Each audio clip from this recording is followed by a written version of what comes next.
Mga kalingap, isang mapagpalang araw sa inyo. Nakakagulat itong mga pinapakita ni VNC at Kalingap Edo ngayon, na para bang may kunting pang-offend na nangyayari sa pagitan ng dalawa. Napansin niyo ba ito mga kalingap? Nang sabihin ito ni Kalingap Edo sa mismong pag-uusap nila ni VNC.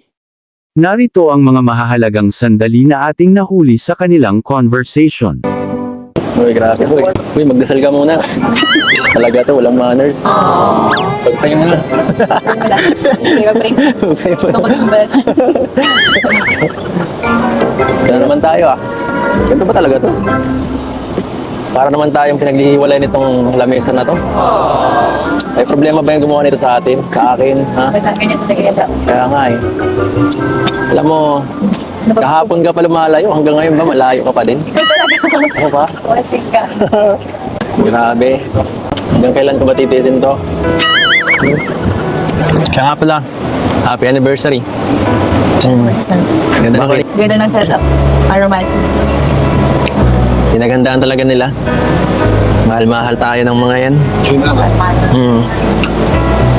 Kaya dapat maging grateful tayo. Ha?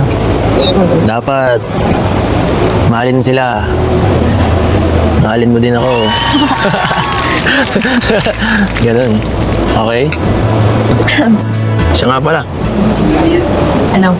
Mas maganda ka ngayon. Oh. Hindi, thank you. Oh, bagay nga sa'yo yung look mo ngayon. Nakakapanibago ang kanyang pinakita diba? Sa pagkakataong ito parang na-offend si VNC sa mga pinakita ni Kalingap Edo sa kanya. Alam niyo kung bakit? Dahil marami ang mga nakakita at nakatingin sa kanila, at marami din mga nakatutok na kamera. Syempre parang nahiya or nasaktan si VNC.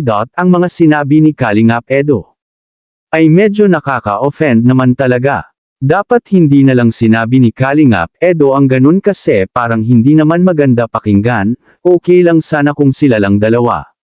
Pero hanga ako kay VNC dahil nagawa niya pa din i-handle ang mga sinabi ni Edo kahit may kunting nakaka-offend.